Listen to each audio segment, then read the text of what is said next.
Star Trek Beyond.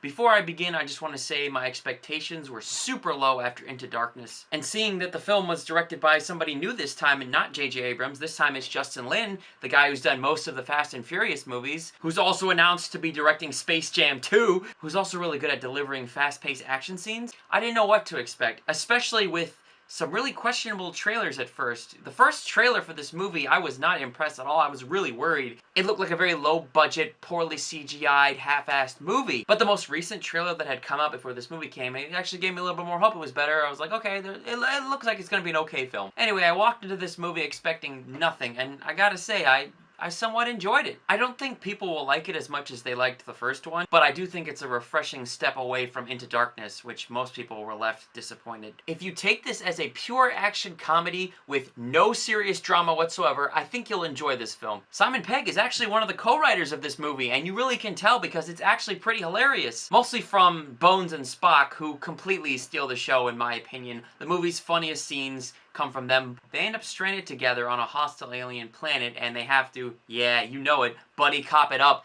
in order to find the others. Their scenes had the audience I was with roaring with laughter. This movie is incredibly flawed though, I have to make that clear. And while it has received mostly positive reviews, I'm more and more hearing backlash from some of my friends that thought the movie was trash. I'll tell you, this is most definitely a flawed movie. My god, is it flawed. So while the Enterprise crew is on a rescue mission, they get suddenly attacked by an alien race, which dismantles their ship to the point where they have to crash land on a hostile alien planet. This sequence goes on for fucking ever. My god. It was like after 15 minutes of straight mayhem of seeing the Enterprise being assaulted, I was like, look, when is this shit gonna end? Like, what the fuck is it? Is this the whole movie?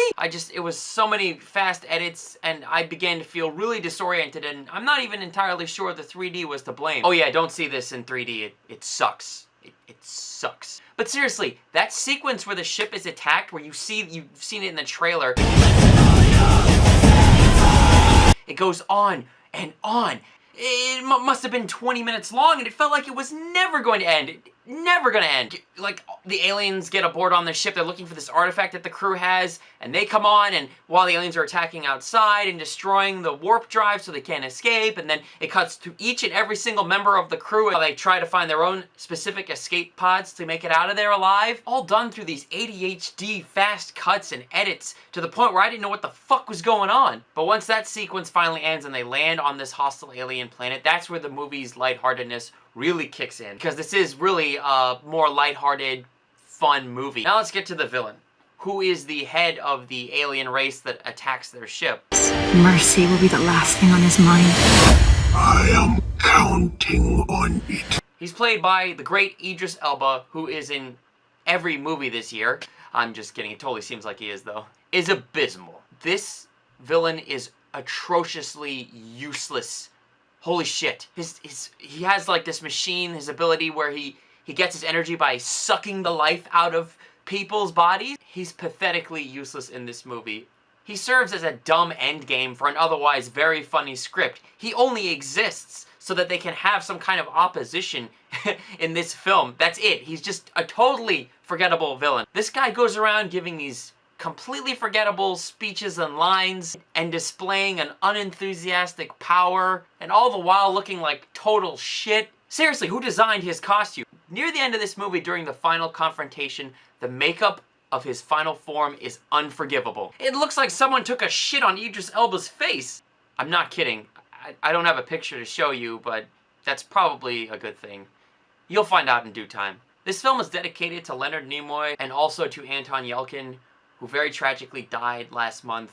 He was a very young and talented actor. He was the kind of actor you looked out for, you know? The one who would be making his indelible mark on cinema for future generations. Overall, I think this is a harmless addition to the Star Trek franchise. It doesn't push the envelope or attempt anything risky, but it feels like just another episode from the show. And sometimes that's all you need. There are other hilarious moments in the film, the funniest of which has to do with music.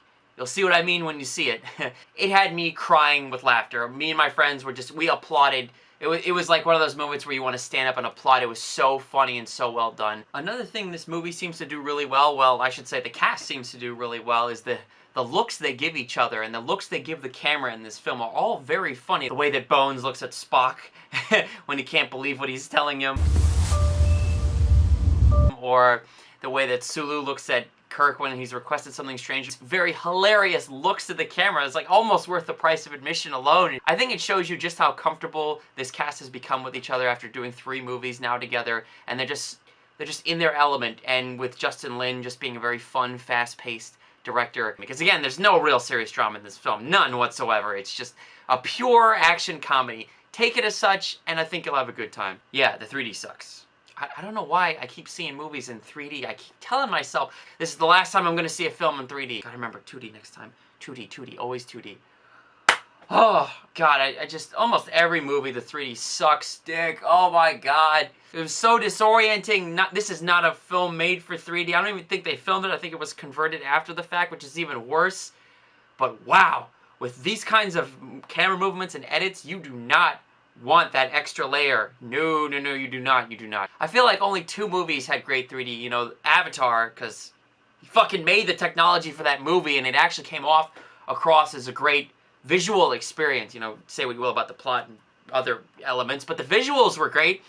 And Life of Pi was wonderful because it wasn't all this fast, kinetic action. It was just these very still images, like paintings, you know, shots through the lake up into the sky or down from the sky on the boat, and it's just wonderful imagery. And the 3D really let it soak in your eyes because you had time to look at it, because each shot was like 10 seconds or 20 seconds rather than these Michael Bay types of films that are only half a second for each shot.